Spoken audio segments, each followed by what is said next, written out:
नागपूरसह परिसरामध्ये काल रात्रीपासून कुठे संततधार तर कुठे रिमझिम पाऊस सुरू आहे आणि या पावसाचा मोठा फायदा जो आहे तो शेतकऱ्यांना होणार आहे। आपण हे दृश्य या ठिकाणी बघू शकतो। हे बघा, शेतीमध्ये जे पिकांची पेरणी केलेली आहे ते उगवायला सुरुवात जी आहे ती झालेली आहे। आपण हे दृश्य या ठिकाणी बघू शकतो। पहिल्यांदा इतका मोठ्या प्रमाणात या सीझनमध्ये पाऊस आलेला आहे, त्यामुळे शेतकऱ्यांना मोठा दिलासा मिळालेला आहे। जून महिन्यात पावसाचा मोठा खंड होता, पाऊस पडलाच नाही आणि त्यामुळे फक्त 23 ते 25% पर्यंतच पेरण्या शेतकऱ्यांनी केल्या होत्या, परंतु आता पाऊस यायला लागला, त्यामुळे बळीराजा जो आहे तो सुखावलेला आहे आणि पेरण्यांना गती येणार आहे। ज्या शेतकऱ्यांनी आधी पेरणी केली होती, आपण बघू शकतो या ठिकाणी ते पीक उगवायला सुरुवात झालेलं आहे। शेतात छान पाणी साचायला लागलेलं आहे।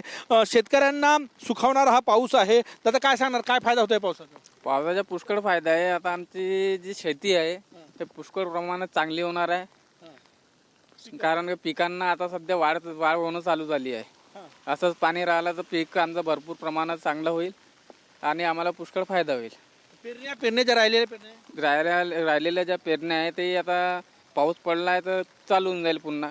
नक्कीच शेतकऱ्यांना फायदा होतोय। आजपासून पुढचे 3 दिवस हवामान विभागानं नागपूरसह विदर्भामध्ये पावसाचा येलो अलर्ट दिलेला आहे, त्यामुळे पाऊस आणखी पडणार आहे। आताही रिमझिम पाऊस आहे आणि या पावसामुळे जलसाठ्यांमध्ये पाणी पातळी वाढणार आहे।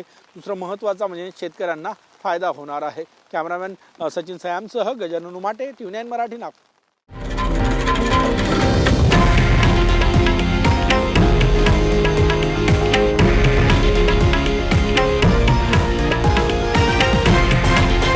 हे आहे देशातील नंबर 1 न्यूज नेटवर्क आणि आपण पाहत आहात TV9 मराठी, एकमेव।